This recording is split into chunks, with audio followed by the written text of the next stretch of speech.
Okay, so let's talk about the flip-flop, what is called, which can be used in cryptography. We'll just describe the flip-flop now. So the flip-flop will get an input, let's call it I. It has an output, let's call it O, and it has a clock. For example, it can get a number 1. If it's 1, let's call it out. It will output 1. And if it gets 0, it can the 1 here can be replaced by 0. But in order for the value of the flip-flop to be replaced by the new value, we need the clock to tick. So in every tick of the clock, we'll take the input or the value of the previous, for example in 0, the value of the previous flip-flop, which gives its output, which is the input to the next flip-flop. So by ticking of the clock, this will move here, this will move here, this will move here. You understand what I say? This will move here. So the tick of the clock will change number, will progress the system. So as you can see, this is a one flip-flop, and usually there is a system of flip-flops. So here there is 1, 2, 3. Let's say that we are starting with 0, 0, 1. So in one tick of the clock or let's do it maybe more interesting. So here will be 1, 0. In one tick of the clock, if there is tick now, so this will move here, or tick, I don't know, this will move here and this will move out.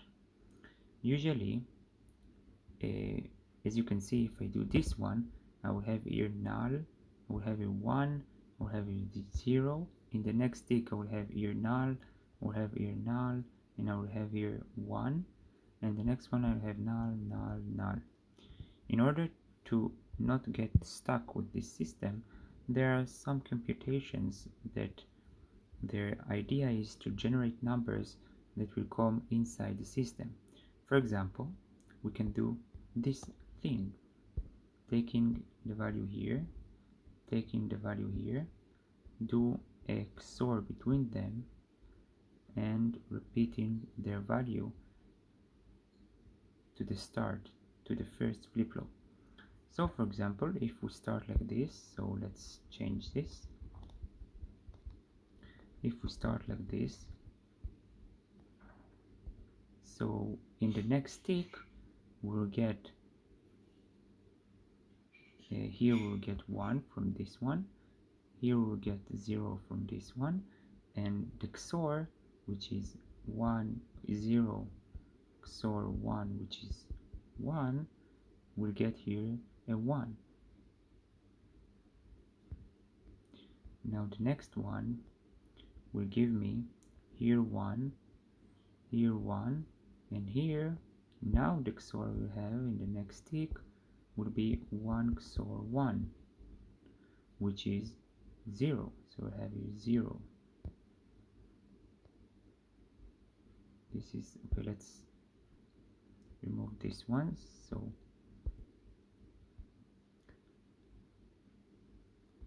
now I have 0 here. The next time what I will have is 1, 0 is 1.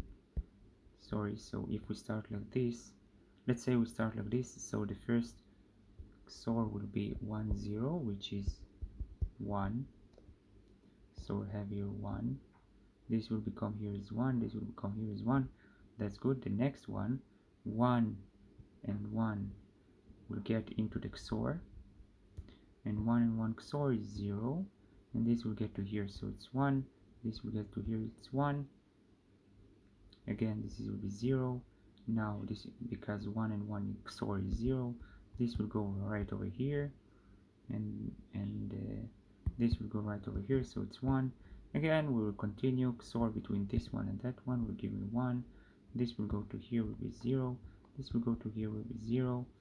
And you can see after 2 to the number of flip-flops 3 minus 1, all the values will be repeated.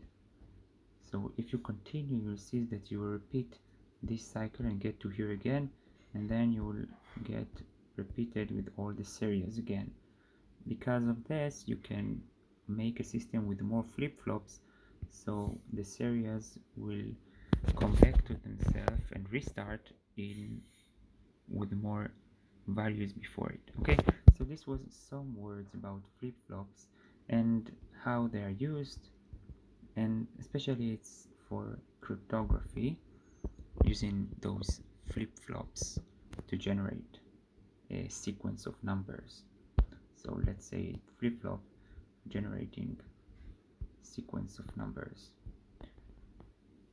Yes, periodical numbers.